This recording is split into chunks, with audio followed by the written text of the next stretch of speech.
Okay, thank you very much. And we're here today to discuss protecting Americans from censorship, cancel culture, and consumer abuses inflicted by big tech companies. As president, I'm committed to defending the freedom of speech, and you know what's been going on. And we have some very brilliant people in this room, and they've been looking at it for a while. We're joined by Attorney General Bill Barr, Senator Josh Hawley, State Attorneys General Ken Paxton of Texas, Mark Brnovich of Arizona, Jeff Landry of Louisiana, Lynn Fitch of Mississippi, Eric Schmidt of Missouri, Alan Wilson of South Carolina, Sean Reyes of Utah, Leslie Rutledge of Arkansas, and Patrick Morrissey of West Virginia. That's a very talented group of people, I have to say, to have you all in one room. We appreciate it. In recent years, a small group of powerful technology platforms have tightened their grip over commerce and communications in America. They've used this power to engage in unscrupulous business practices while simultaneously waging war on free enterprise and free expression. At the urging of the radical left, these platforms have become intolerant of diverse political views and abusive toward their own users, and I think we could say as abusive as you could possibly be in some cases, right, Josh? You've seen that? For example, Twitter routinely restricts posts expressing conservative views, even from a president of the United States, while at the same time it allows Iran's supreme leader to freely spew vile anti-Semitic hate and even death threats. Every year, countless Americans are banned, blacklisted, and silenced through arbitrary or malicious enforcement of ever-shifting rules. Some platforms exploit their power, acquire vast sums of personal data without consent, or rig their terms of service to coerce, mislead, or defraud, and we've seen it so many times. In May, I directed Attorney General Barr to work with the state attorneys general as they enforce the state laws against deceptive business practices. Today's discussion will focus on concrete legal steps to protect an open internet and a free society, including steps to ensure the social media companies cannot deceive their users with hidden efforts to manipulate the spread of information. This is a very big subject. We're going to be discussing it. We've been discussing it. And over a fairly short period of time, I suspect we'll come to a conclusion. I'd like to ask the Attorney General to say a few words. Bill, please. Sure. Thank you, Mr. President, for convening this roundtable. And it's a pleasure to have this opportunity to meet with all my colleagues, the State Attorneys General and Senator Hawley. And you State Attorney Generals and I are meeting tomorrow on some of our efforts in related areas. So I'm looking forward to that meeting as well. But we're here today as part of the President's executive order on preventing online censorship. That order tasked the Department of Justice with a number of responsibilities. First, the department was directed by the President to propose legislation to reform Section 230 of the Communications Decency Act. That's a provision that provides broad civil immunity to online platforms, both for hosting and for removing third-party content. I'm pleased to report that earlier today, the department, on behalf of the administration, has sent to Congress proposed legislation to reform Section 230. And that legislation addresses concerns about online censorship by requiring greater transparency and accountability when platforms remove lawful speech. Your executive order also directed the department to work with state attorneys general to review how state laws can be used to combat deceptive and misleading online practices. And I'd like to thank my colleagues from the states for joining us to begin addressing this important topic, and I look forward to our broader engagement on that issue. You know, online platforms play a vital role in our society. Nearly everyone relies on platforms now on a daily basis to communicate, to share private information, buy goods, receive news and information. And we've grown to depend on it, and necessarily we have to put our trust in these platforms. But these platforms can abuse those positions of trust, whether by deciding which voices they're going to amplify and which they're going to throttle. and by improperly tracking and collecting user data and even facilitating criminal activity. So the increased size and power of these entities really exacerbates those concerns. And under the President's leadership, this administration is committed to addressing potential abuses of online platforms in a number of important ways. I've already mentioned that we have proposed this legislation that will focus the immunity and make sure it is not a license to abuse and to censor their platforms. We also will provide the ability for individuals to pursue civil claims against online platforms that engage in bad faith censorship. But even in its current form, Section 230 doesn't stop the states, whether they work alone or together or with the Department of Justice. It doesn't prevent the states from using their own state laws against platforms that are engaged in defrauding or misleading users. Section 230 does not bar the states from bringing state law causes of action based on the platform's own conduct, as opposed to its role hosting third-party conduct.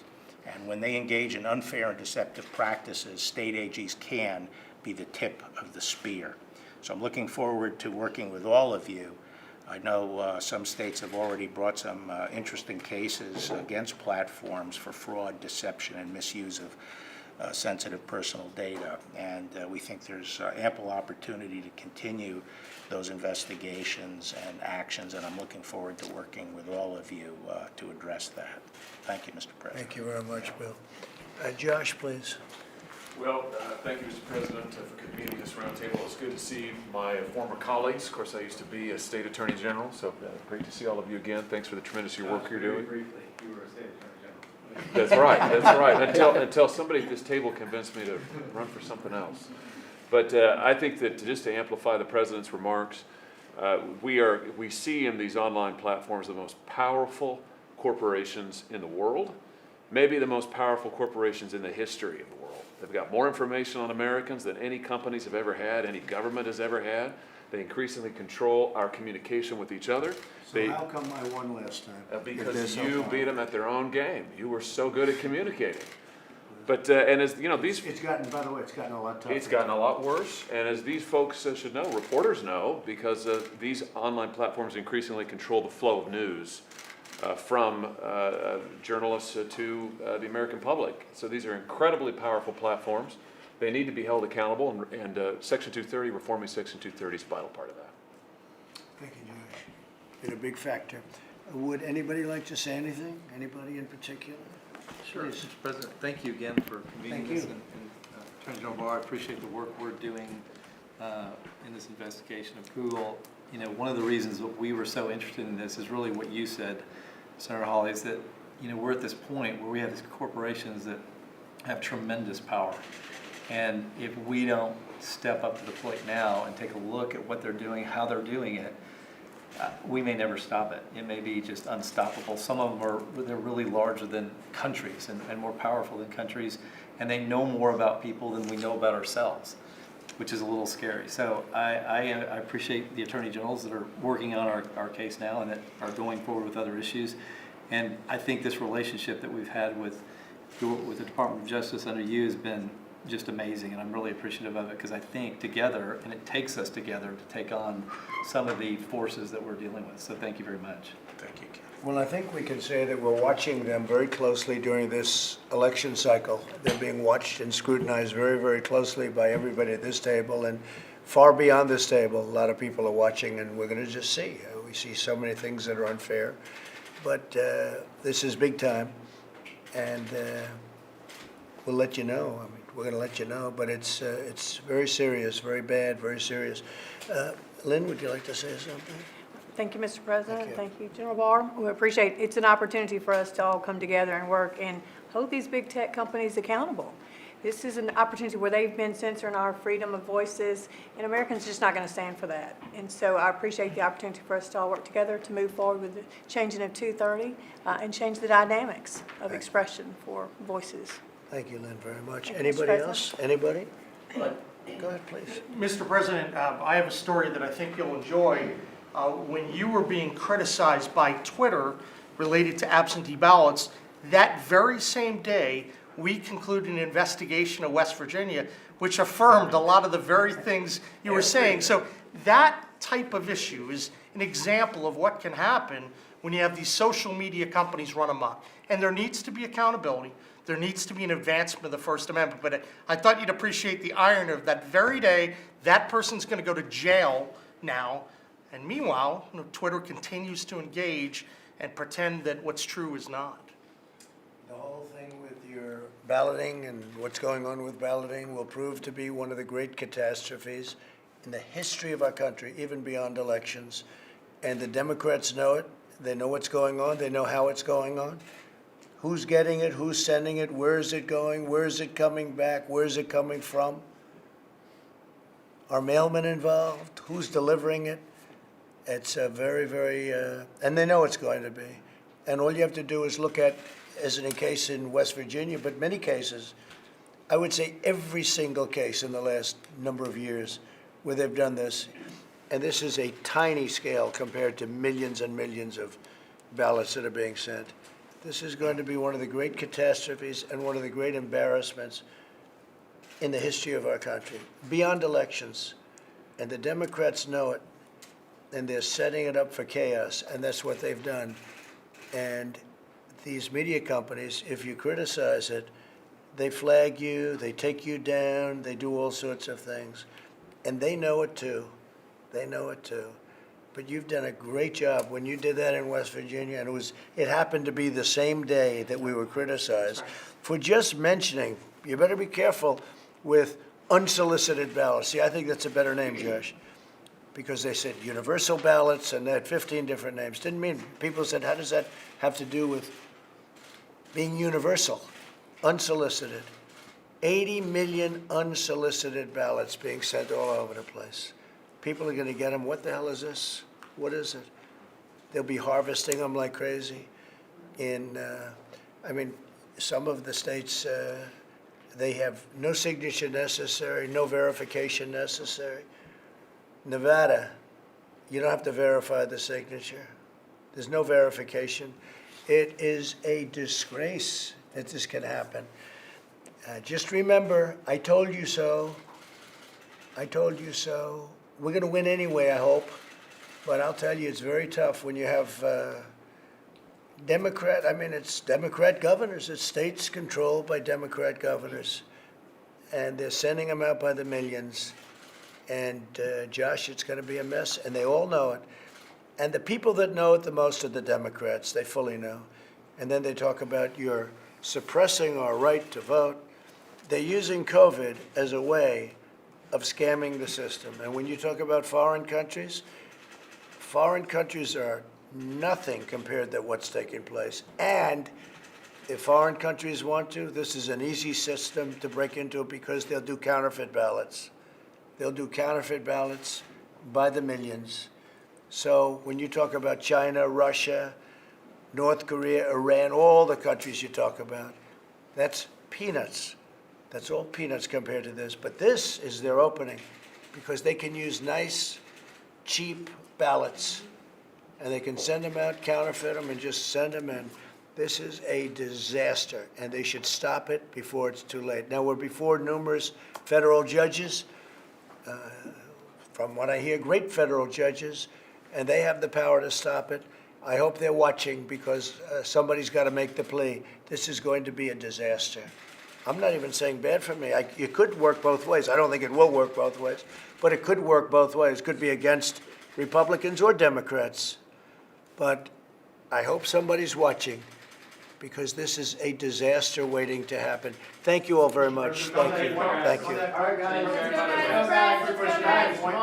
Is that why it's so important, you believe, to have a full complement at the Supreme Court? to handle Well, the it's a great challenges? question, a very fair question. Yes, I think it's very important. I think this will end up in the Supreme Court, and I think it's very important that we have 9 justices, and I think the system is going to go very quickly.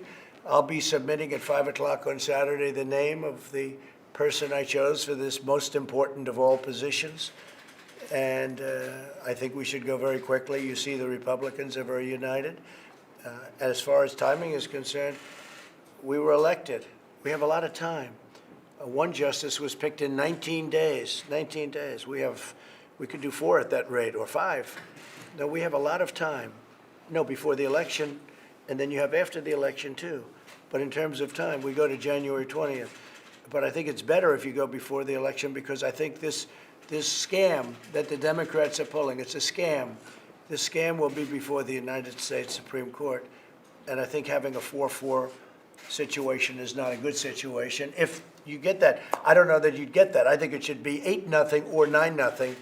But just in case it would be more political than it should be, I think it's very important to have a ninth justice. Are you fully confident that Lindsey Graham can get this through the committee and Mitch McConnell can get it through the Senate prior to November 3rd? I can only say we're giving you a person, whoever it would be. I could say any of the 5, frankly.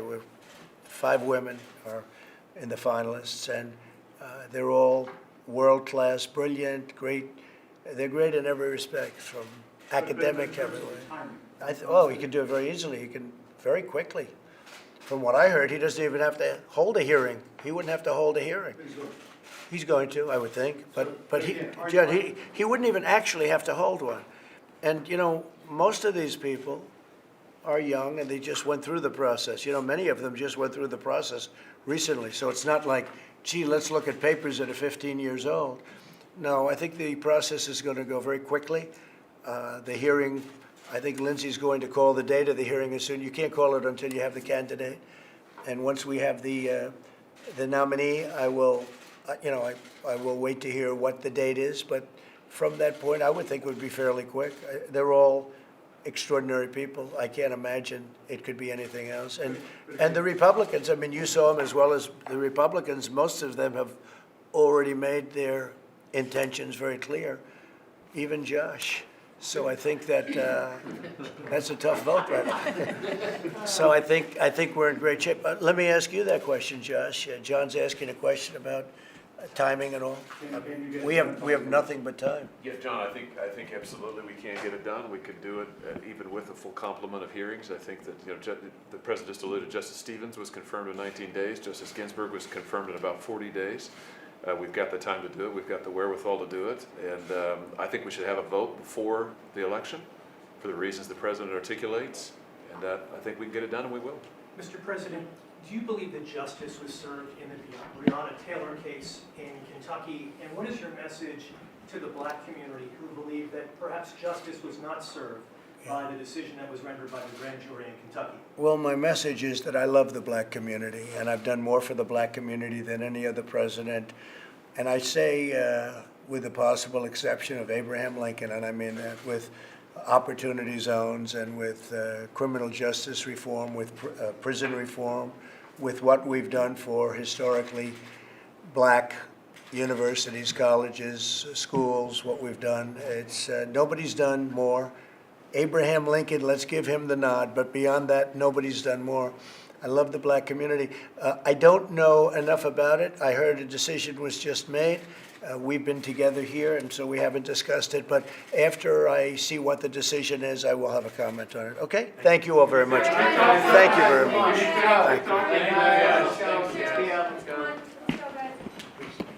Thank you. Thank you. Thank you, Mr. President. Thanks.